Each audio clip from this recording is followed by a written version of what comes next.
안녕하세요. 이혼하거나 고쳐 살거나 주쌤입니다. 상간녀 진짜 징글징글하게 안 떨어지죠. 이제 좀 헤어졌나 싶다가도 다시 남편이 한창 바람 피울 때 그 뱀눈깔로 다시 돌아가고 다시 밖으로 도는 거 다들 경험하셨을 겁니다.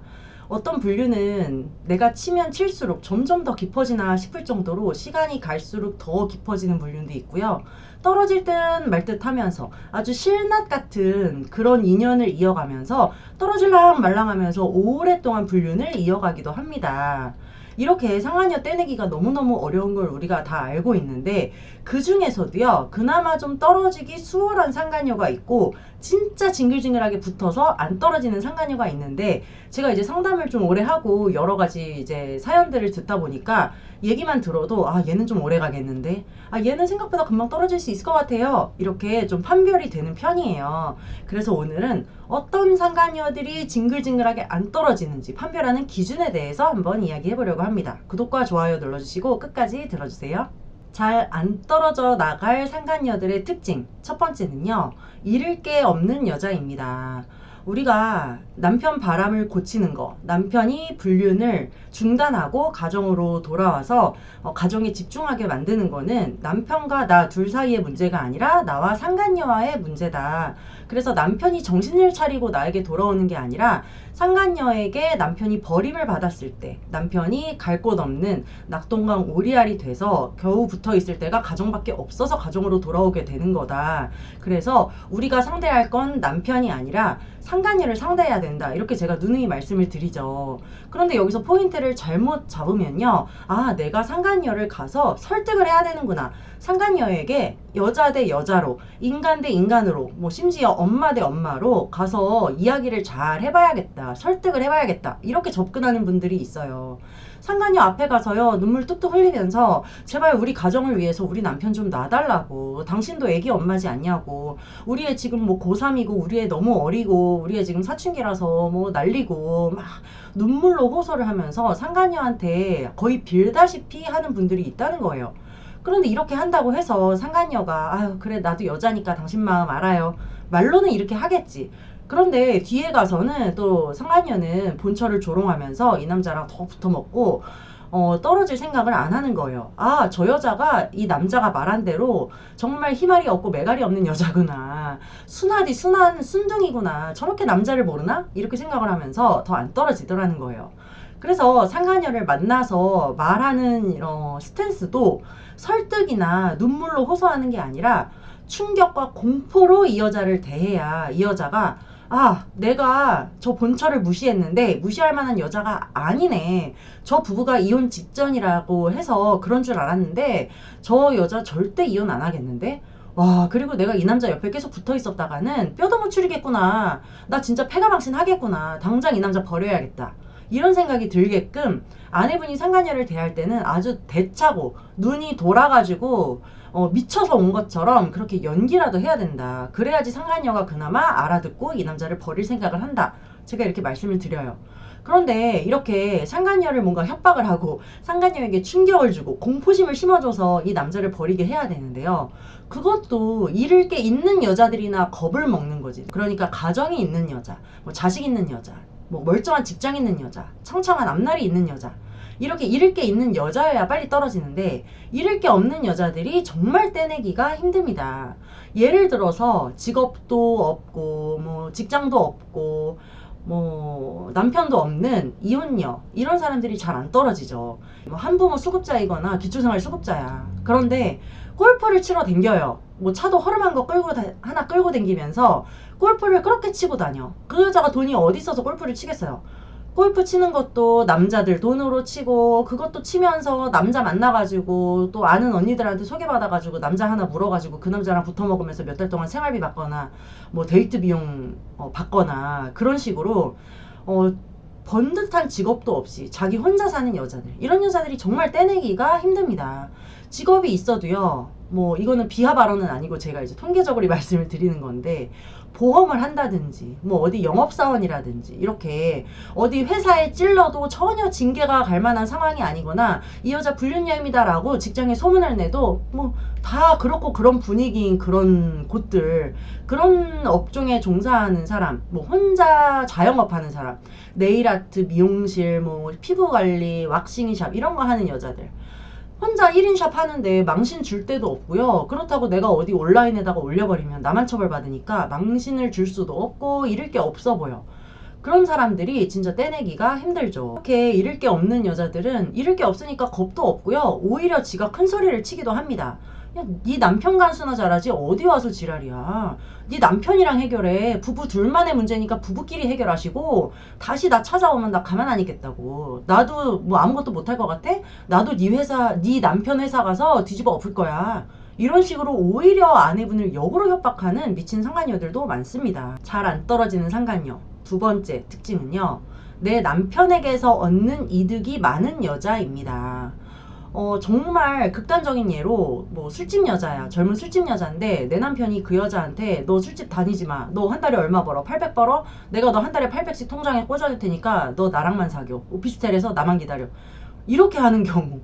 그러면 그 여자는요, 술집도 안 나가도 돼. 가만히 집에서 빈둥빈둥거려도 이 남자가 나한테 생활비 꽂아주지. 뭐 돈에 아쉬움 없지 하니까 이 남자 안 놓으려고 그러죠. 썩은 동아줄 붙들고 절대 안 놓으려고 이제 합니다. 이렇게 금전적인 거, 뭐 데이트 비용을 댄다. 차를 태우고 왔다 갔다 하면서 공주님처럼 모시고 다닌다. 또 뭐 이 여자는 연애 경험도 많이 없고 한데 이 남자가 뭐 맛집도 데리고 다녀, 데이트 코스 다 데리고 다녀, 막 데리고 여행도 다녀, 비용도 자기가 다 내. 이러면 이 여자는 이 남자에게서 얻는 게 너무 많기 때문에 이 남자를 놓기가 너무너무 아쉬워지고, 이 남자 놓으면 내가 다시는 이런 남자 못 만날 것 같은데 라는 생각이 들어서 이 남자 첩으로라도 남고 싶어하는 그런 심리가 또 생깁니다. 이렇게 금전적이거나 실질적인 물질적인 거 아니더라도요, 심리적인 것도 혜택이 될 수 있죠. 오피스 와이프, 오피스 허즈번드야. 그래서 뭐 딱히 밖에 나가서 큰 돈을 쓰지는 않아요. 데이트도 안 해. 뭐 데이트를 해도 더치페이 해. 근데 오피스에서 이제 사무실에서 서로 티키타카가 잘 맞아가지고 이 사람 흉 보고 저 사람 흉 보고 직장 상사 욕하고 이러쿵저러쿵 맨날 있었던 일 막 카톡에 불이 나도록 맨날 실시간으로 대화하고, 그 재미에 빠져서 또 둘이 헤어지기가 힘들게 되고요. 또 서로 일적으로 편의를 봐주는 사람들도 헤어지기 힘들죠. 남자가 직장 상사고 여자가 부하 직원이야.